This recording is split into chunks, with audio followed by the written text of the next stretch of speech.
Hey folks, welcome to our channel फिनरबिस। आज के एपिसोड में हम एक ऐसी स्ट्रैटेजी डिस्कस करने वाले हैं जिससे लॉन्गर टाइम फ्रेम में एक अच्छी वेल्थ क्रिएट कर पाए, एक अच्छा चंक ले पाए, एक कंपाउंडिंग इफेक्ट देख पाए आप।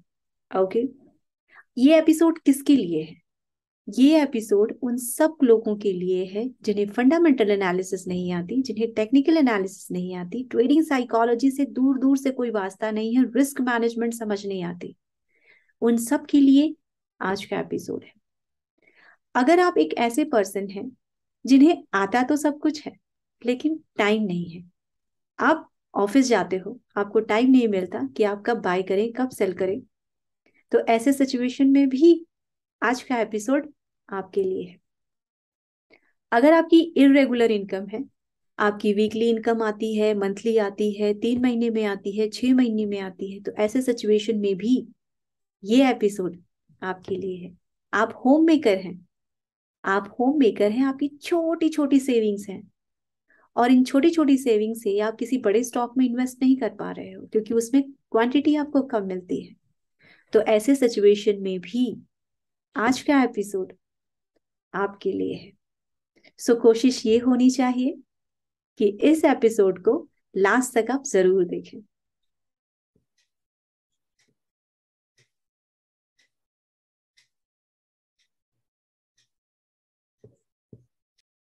कुछ लोगों की वीकली इनकम आती है, कुछ लोगों की मंथली इनकम आती है, कुछ लोगों की जो इनकम है वो रेगुलर नहीं होती, 3 महीने पे आ गई, 6 महीने पे आ गई। ऐसे ऐसे टाइम पे इरेगुलर इनकम होती है। तो ऐसे लोग रेगुलरली स्टॉक मार्केट में ट्रेड नहीं कर सकते, रेगुलरली स्टॉक मार्केट में इन्वेस्ट नहीं कर सकते।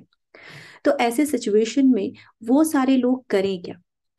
कुछ ऐसे लोग जिन्हें फंडामेंटल एनालिसिस नहीं आ रहा है, कुछ ऐसे लोग जो टेक्निकल एनालिसिस को नहीं समझते हैं, ट्रेडिंग साइकोलॉजी पल्ले नहीं पड़ती है, कब बाय करना है कब सेल करना है नहीं समझ में आता है। कुछ ऐसे लोग जो डेली ऑफिस जाते हैं और लेट नाइट घर आते हैं, उन्हें टाइम नहीं मिलता कि वो स्टॉक मार्केट में बाइंग या सेलिंग करें। तो ऐसे सिचुएशन में ऐसे लोग आखिर स्टॉक मार्केट का बेनिफिट कैसे ले सकते हैं, कंपाउंडिंग इफेक्ट का बेनिफिट कैसे ले सकते हैं? ऐसे लोग एक स्ट्रैटेजी को फॉलो कर सकते हैं, एक स्ट्रैटेजी, एक ऐसा फंड फॉलो कर सकते हैं जिसके लिए ना ही उन्हें फंडामेंटल एनालिसिस करने की जरूरत है, ना ही टेक्निकल एनालिसिस करने की जरूरत है, ना ही ट्रेडिंग साइकोलॉजी की जरूरत है, रिस्क मैनेजमेंट स्टडी करने की जरूरत नहीं है।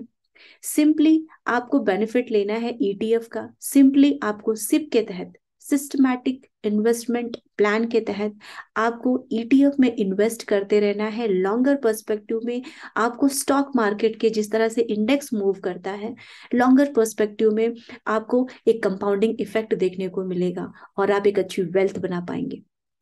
ओके, ईटीएफ, ईटीएफ क्या होता है? ETF exchange traded fund. Okay, ETF कुछ अलग अलग इंडेक्स के भी होते हैं, कुछ अलग अलग स्टॉक की कैटेगरी के भी ईटीएफ होते हैं। ओके, एक पर्टिकुलर इंडेक्स को एक ईटीएफ ट्रैक करता रहता है। वैसे ईटीएफ क्या है? ईटीएफ एक अच्छा ऑप्शन कैसे हो सकता है? ईटीएफ को चूज करने के लिए ऐसे कौन कौन से पैरामीटर्स हैं, कौन से मिस्टेक हमें नहीं करनी है, इन सब को अगर आपको इन डेप्थ डिस्कस करना है तो ये वीडियो ऑलरेडी अपलोडेड है ईटीएफ के नाम से, एपिसोड 42। प्लेलिस्ट का नाम है फाइनेंशियल सिस्टम एंड इकोनॉमी। आप उसे एज अ रेफरेंस जरूर देखें और ईटीएफ को लेकर अपना बेसिक जरूर क्लियर करें। ओके, सो अभी यहाँ पर फॉर द टाइम बीइंग, जब आपने वो एपिसोड नहीं देखा है, अगर आप वो एपिसोड देखते हैं तो आपको सारा ईटीएफ का क्लियर हो जाएगा। ओके, लेकिन फिर भी यहाँ पर ईटीएफ को समझाने के लिए एक छोटा सा एग्जाम्पल ले सकते हैं। जैसे जैसे अगर आपको आंख की रोशनी बढ़ानी हो तो आपको विटामिन ए की जरूरत होगी। ओके, ऐसे बहुत सारे विटामिन हैं कि उसकी जरूरत आपको पड़ सकती है अलग अलग डिसीज के लिए।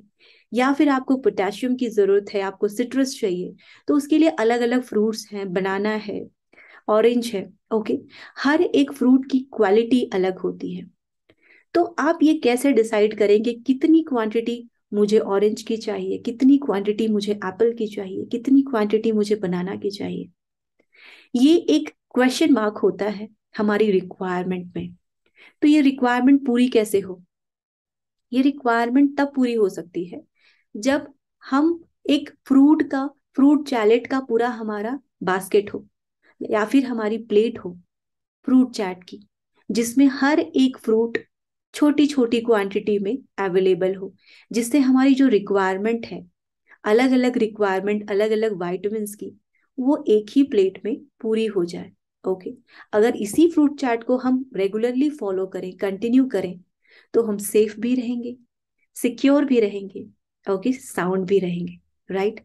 इसी फ्रूट चार्ट को अगर हम ईटीएफ के साथ कंपेयर करें, अगर आपको लगता है अगर आपको लगता है कि ये पर्टिकुलर सेक्टर आगे बढ़ने वाला है, अगर आपकी स्ट्रेटेजी रॉन्ग हो गई, तो कुछ नेगेटिव सेंटिमेंट्स डेवलप हो गए और वो सेक्टर नहीं चला, तो रिस्क है।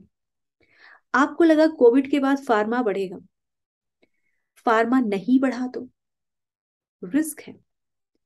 आपको लगा इंफ्रा बढ़ेगा, इंफ्रा नहीं बढ़ा, तो आपको लगा रियल स्टेट बढ़ेगा, नहीं बढ़ा, तो हर एक सेक्टर के अपने रिस्क होते हैं। एफएमसीजी हो गया, फार्मा हो गया, बैंक हो गया, सबके अपने अपने रिस्क होते हैं, राइट। अगर एक पर्टिकुलर स्टॉक में आपने सोचा कि टाटा पावर सोलर सिस्टम बढ़ने वाला है, टाटा पावर एक अच्छी चॉइस हो सकती है, नहीं बढ़ा, तो रिस्क है। ओके। ऐसे बहुत सारे स्पेसिफिक स्टॉक है जिसमें हमें रिस्क होता ही होता है। ओके। लेकिन लेकिन अगर आप ईटीएफ चूज करते हैं, तो क्या आपको वो रिस्क फेस करना पड़ेगा? एक पर्टिकुलर ईटीएफ जो कि एक इंडेक्स को ट्रैक करता है, अगर एक स्टॉक नेगेटिव हो सकता है, एक स्टॉक का सेंटिमेंट नेगेटिव हो सकता है, लेकिन पूरे के पूरे जो इंडेक्स की कैटेगरी में जो स्टॉक है वो रॉन्ग नहीं हो सकता। कोई अगर एक स्टॉक रिड्यूस हो रहा है, डिक्लाइन हो रहा है, तो उसको मैनेज कोई दूसरा स्टॉक कर लेता है उसी कैटेगरी का। इसलिए बहुत ज्यादा जरूरी होता है कि हम ईटीएफ को ईटीएफ को इन्वेस्ट करें, ईटीएफ में इन्वेस्ट करें, राइट। क्योंकि ईटीएफ इंडेक्स को ट्रैक करता है। अब ईटीएफ कितने तरह का होता है, कितने टाइप्स का होता है ईटीएफ? ईटीएफ फॉर एग्जाम्पल, जैसे निफ्टी 50 का ईटीएफ है, बैंक निफ्टी का ईटीएफ है, सेंसेक्स का ईटीएफ है, आईटी का ईटीएफ है, फार्मा का ईटीएफ है, एफएमसीजी का ईटीएफ है। अलग अलग इंडेक्स के ईटीएफ होते हैं, exchange traded fund. It simply means कि हर एक कैटेगरी का जो स्टॉक है, यानी कि suppose Nifty 50, for example Nifty 50 में जो 50 स्टॉक्स हैं, उसका एक फंड बनाया गया है, ओके, जिसे ट्रेड करते हैं। उसमें जिस तरह से जितना वेटेज एचडीएफसी बैंक का है, जितना वेटेज रिलायंस इंडस्ट्रीज का है, उसी हिसाब से ईटीएफ में भी उसी कंपनी को सिमिलर वेटेज दिया गया है। जिस तरह से निफ्टी 50 बढ़ती है, उसी तरह से ईटीएफ भी उस पर्टिकुलर इंडेक्स का बढ़ता है और उसे ट्रैक करता है। ओके। अगर निफ्टी 50 में भी करेक्शन आएगा, तो उस पर्टिकुलर ईटीएफ में भी करेक्शन आएगा। निफ्टी 50 का ईटीएफ हो गया, बैंक निफ्टी का भी ईटीएफ है। जिस तरह से बैंक निफ्टी परफॉर्म करेगा, बैंक निफ्टी में भी जितने भी स्टॉक्स हैं, एचडीएफसी बैंक हो गया, या फिर एक्सिस बैंक हो गया, आईसीआईसीआई बैंक हो गया, जो भी आपके स्टॉक है, ओके, वो स्टॉक कोई एक बैंक में इशू हो सकता है, पर ओवरऑल इंडेक्स में इशू नहीं हो सकता है। ओके। अगर एक बैंक डिक्लाइन पे है, तो उसे कि कोई दूसरा बैंक मैनेज कर सकता है, संभाल सकता है। सो इस तरह से ईटीएफ में रिस्क कम है।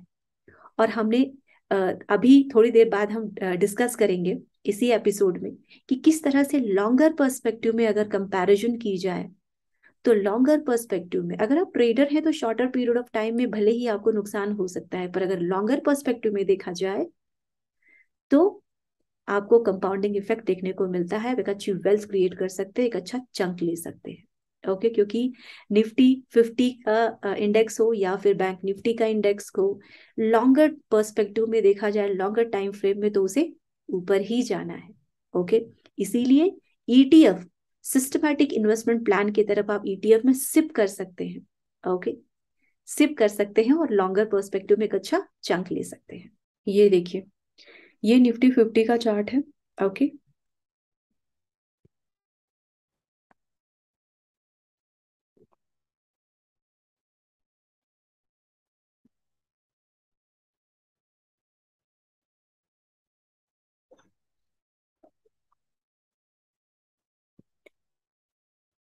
ये ये निफ्टी 50 का चार्ट है। हम यहाँ पर मंथली टाइम फ्रेम देख रहे हैं। ओके, लॉन्गर पर्सपेक्टिव, चूंकि हमारा विजन ही इन्वेस्टमेंट का है, इसलिए हमने मंथली चार्ट लिया है। राइट, हम यहाँ पर क्या देख रहे हैं? यहाँ पर हम देख रहे हैं यहाँ पे कुछ क्रैश टाइप है, कुछ करेक्शंस हो रहे हैं। राइट, बीच बीच में कुछ करेक्शंस हो रहे हैं, लेकिन ओवरऑल पर्सपेक्टिव क्या बताता है निफ्टी का? Up trend. ओके, यानी कि बीच बीच में जो क्रैश हो रहे हैं, बीच बीच में जो करेक्शंस हो रहे हैं, वो शॉर्टर पीरियड ऑफ टाइम के लिए मार्केट बेरिश है। लेकिन अगर लॉन्गर पर्सपेक्टिव में देखा जाए, ये देखिए ये कौन सा ईयर है? ये 2008 है। 2008 का में जो क्रैश हुआ था, ओके, बिकॉज ऑफ स्कैम, वो मार्केट 2008 में इतना बड़ा क्रैश दिखाया था। ये 2012 का क्रैश है, करेक्शंस है, जो भी आप कह लो, 2016 के हैं। ये 2020 में जो कोविड का क्रैश आया था, राइट, वो है। ओके, लेकिन हमने कितने सारे क्रैश देखे, कितने सारे करेक्शंस देखे, इसके बाद भी निफ्टी 50 का चार्ट क्या रिफ्लेक्ट कर रहा है? कि ओवरऑल पर्सपेक्टिव हमारा अप ट्रेंड का ही है। अब हम देख रहे होंगे, रिसेंट में ही देखते हैं, हम ज्यादा दूर नहीं जाते हैं। ओके, जिस टाइम कोविड का क्रैश हुआ था, मार्केट में क्रैश हुआ था, उसी सिनारियो को याद करिए जिस सिनारियो में हमने हर 3 मिनट पे एम्बुलेंस की आवाज सुनी थी। राइट, हर 3 मिनट में कोई ना कोई हॉस्पिटलाइज हो रहा था बिकॉज ऑफ कोविड। उसी टाइम पर मार्केट में करेक्शंस भी हुआ था, और अपॉर्चुनिटी कब की थी? अपॉर्चुनिटी थी 8,000 के करीब की। ओके, मार्केट 8,000 तक पहुंचा था, और 8,000 के बाद आज की सिचुएशन क्या है? मार्केट ने रिसेंट में ही 18,000 क्रॉस किया। ओके, उस सिचुएशन के बाद भी हमने वी शेप की रिकवरी देखी। तो लॉन्गर पर्सपेक्टिव निफ्टी 50 का क्या बता रहा है? कि भले ही शॉर्टर पीरियड ऑफ टाइम में, अगर आप ट्रेडर हो, शॉर्टर पीरियड ऑफ टाइम में ट्रेड करते हो, तो भले ही आपको नुकसान हो सकता है, पर अगर आपका विजन लॉन्गर पर्सपेक्टिव का है, तो डेफिनेटली आपको लॉन्गर पर्सपेक्टिव में, लॉन्ग टाइम में डेफिनेटली आप प्रॉफिट में होने वाले हो। क्योंकि ये निफ्टी 50 का भी चार्ट यही बता रहा है कि हमने कितने सारे क्रैश देखे, कितने सारे करेक्शंस देखे, लेकिन इसके बाद भी हमारा लॉन्गर पर्सपेक्टिव, हमारा लॉन्गर चार्ट हाई ही बनाया है, हाई और हाईज ही बनाए हैं। ओके, सो इसीलिए अगर आप इन्वेस्टमेंट करते हो, स्पेशली ईटीएफ में, ओके, चलिए ईटीएफ में इन्वेस्टमेंट की स्ट्रैटेजी डिस्कस करने से पहले हम कंपेयर कर लेते हैं निफ्टी 50 और ईटीएफ को, कि क्या जिस टाइम पर क्रैश हो रहा है निफ्टी 50 में, क्या उसी टाइम पे ईटीएफ में भी हमें बाइंग अपॉर्चुनिटी मिल सकती है? कंपेयर कर लेते हैं। देखिए, ये हमने निफ्टी 50 ओपन कर लिया है मंथली टाइम फ्रेम पे, और हमने सेम ईटीएफ निफ्टी 50 का ईटीएफ ओपन कर लिया है Nifty 20। Okay, Nippon India ETF Nifty 20, Nifty 50 20 monthly time frame पे। राइट, आप देख रहे होंगे, अगर हम कंपेयर करने की कोशिश करें, ये 2008 का करेक्शन है। जब 2008 में निफ्टी 50 स्टार्ट हुआ था करेक्शन, तो ईटीएफ में भी सेम टाइम पे करेक्शन स्टार्ट हुए थे। ओके, फिर आप अगर कंपेयर करने की कोशिश करें, तो सिमिलर फैशन में जिस तरह से निफ्टी 50 जब जब बढ़ रहा है, जब जब घट रहा है, उसी इंडेक्स को ट्रैक कर रहा है निफ्टी का ईटीएफ। ओके, अगर हम आगे और बढ़ें, ओके, अगर हम आगे बढ़े तो ये 2016 का करेक्शन है। राइट, यहाँ पर भी हम देख लेते हैं। ये देखिए 2016 का करेक्शन। राइट, ये देखिए 2020 का करेक्शन। अगर हम निफ्टी 50 में भी 2020 का करेक्शन देखें, तो ये देखिए सिमिलर फैशन में जिस तरह से निफ्टी 50 करेक्ट होती है, क्रैश होती है, और जिस तरह से हायर हाइज बनाती है, देखिए। ओके, रिसेंट में ही निफ्टी 50 ने 18,000 क्रॉस किया है। रिसेंट में ही ईटीएफ ने भी अपने हायर हाइज को क्रॉस किया है और स्टार्ट करेक्शन स्टार्ट किए हैं। राइट, तो इसका सिंपली मतलब होता है कि ईटीएफ जो है वो ईटीएफ जो होता है वो निफ्टी 50, जिस भी इंडेक्स का ईटीएफ आप लो, वो सिंपली इंडेक्स को ट्रैक करता है। ओके, लॉन्गर पर्सपेक्टिव में, ओवरऑल विजन के साथ अगर हम देखें, तो लॉन्गर पर्सपेक्टिव में हमें हायर हाइज ही बना कर देता है। इसलिए अगर आपको सिप करना है, तो ईटीएफ एक अच्छा ऑप्शन हो सकता है। ओके, चलिए अब हम बैंक निफ्टी को भी देख लेते हैं। ओके, ये देखिए, ये निफ्टी बैंक का चार्ट है। ओके, मंथली टाइम फ्रेम पे देख रहे हैं हम, राइट। यहाँ पर बीच में क्रैश है, क्रैश है, करेक्शन है, क्रैश करेक्शन। ओके, लेकिन ओवरऑल पर्सपेक्टिव, ओवरऑल फिगर क्या बता रहा है निफ्टी बैंक का, कि लॉन्गर टाइम में तो हम अप ट्रेंड में ही रहेंगे, हायर हाइज ही बनाएंगे, हायर हाइज ही बनाते रहेंगे। ओके, रिसेंट में 40,000 को क्रॉस किया है निफ्टी बैंक ने। ओवरऑल पर्सपेक्टिव, अगर आप शॉर्टर पीरियड ऑफ टाइम में बैंक निफ्टी में ट्रेडर हैं, ट्रेड करते हैं, तो आपको डेफिनेटली लॉस हो सकता है, जैसे हम इन सारे क्रैश या करेक्शंस बीच बीच में हम देख रहे हैं, डेफिनेटली हो सकता है। पर अगर अगर आप लॉन्गर पर्सपेक्टिव में इन्वेस्टमेंट के लिहाज से अगर देखा जाए, तो लॉन्गर विजन क्या कह रहा है हमारा, कि हम लॉन्गर पर्सपेक्टिव में हमेशा हायर हाइस ही बनाएंगे और अप ट्रेंड में ही रहेंगे। ओके, चलिए अब निफ्टी बैंक को उसके ईटीएफ से भी कंफर्म कर लेते हैं, कंपेयर करके, कि क्या ईटीएफ एक अच्छा, एक बेटर चॉइस हो सकती है इन्वेस्टमेंट करने के पर्सपेक्टिव से। उसके बाद हम स्ट्रैटेजी डेफिनेटली डिस्कस करेंगे, राइट। वैसे अगर कंपैरिजन निफ्टी बैंक और ईटीएफ, उसके ईटीएफ का कंपैरिजन किया जाए, तो सबसे पहले किसी भी ईटीएफ को चूज करने के लिए कुछ पैरामीटर्स होते हैं। फॉर एग्जाम्पल, जैसे कि एक्सपेंस रेशियो, उस पर्टिकुलर ईटीएफ का एक्सपेंस रेशियो कितना है, ट्रैकिंग एरर कितना है।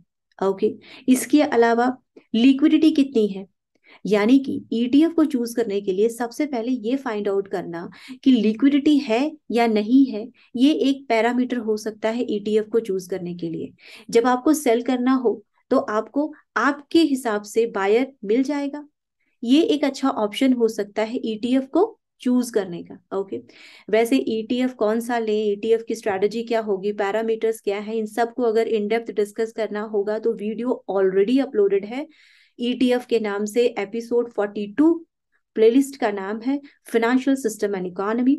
आप उसे जाकर ईटीएफ को बेसिक से समझ सकते हैं, ईटीएफ क्या होता है, ईटीएफ के पैरामीटर्स क्या है, किस तरह से वो इंडेक्स को फॉलो करता है, किस तरह से कौन कौन से ऐसे मिस्टेक्स हैं जो आपको नहीं करनी है।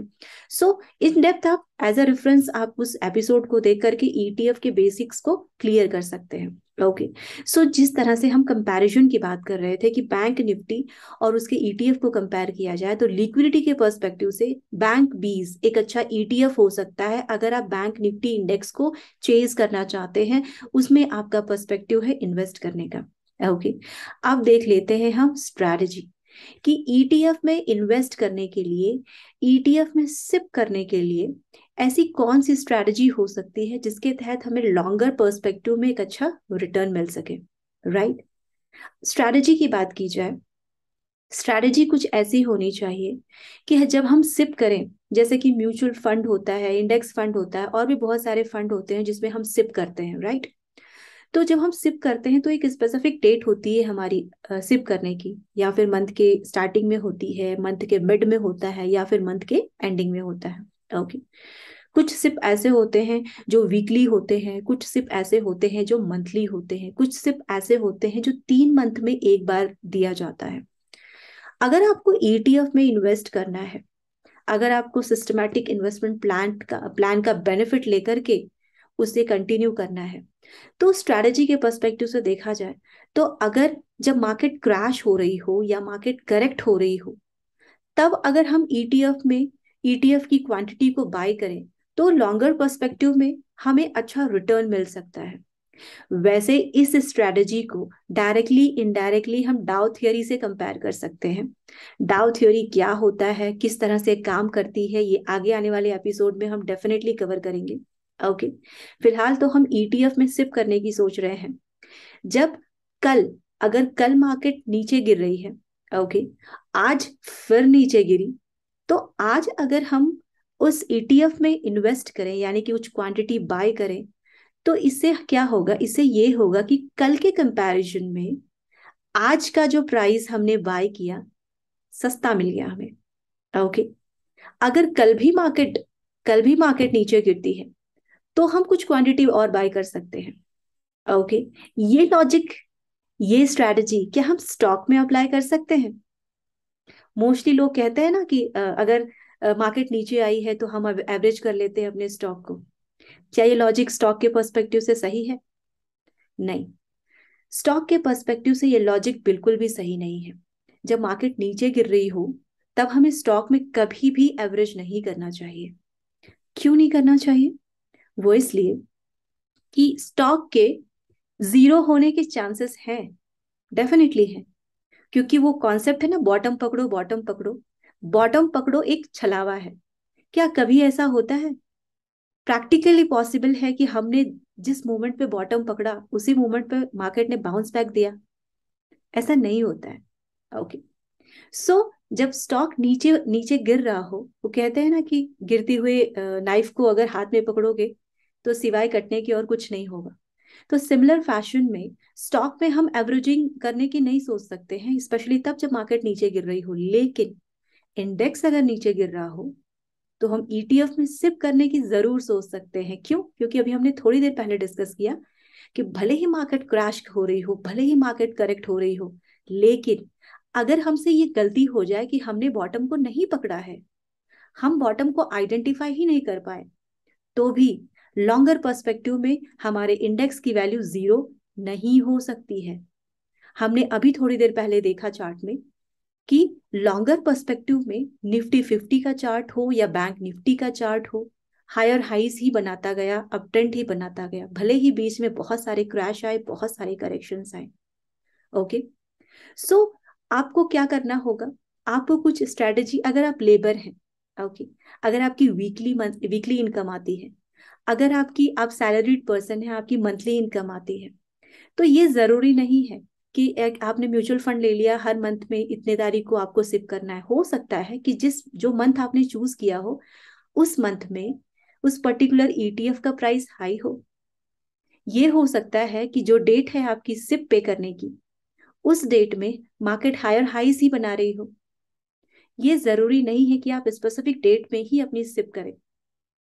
आपकी अपनी चॉइस हो सकती है।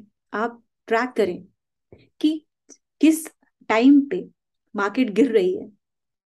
इसमें एक और ऐड कर सकते हैं कि अगर आपका बेयरिश ट्रेंड आपने देखा कि मार्केट नीचे गिर रही है, राइट, उस टाइम पे अगर रेड कैंडल ह्यूज बनती है, रेड कैंडल ह्यूज बनती है, तो अपनी सिप की क्वांटिटी आप बढ़ा सकते हैं, आप अपनी ईटीएफ की क्वांटिटी बढ़ा सकते हैं।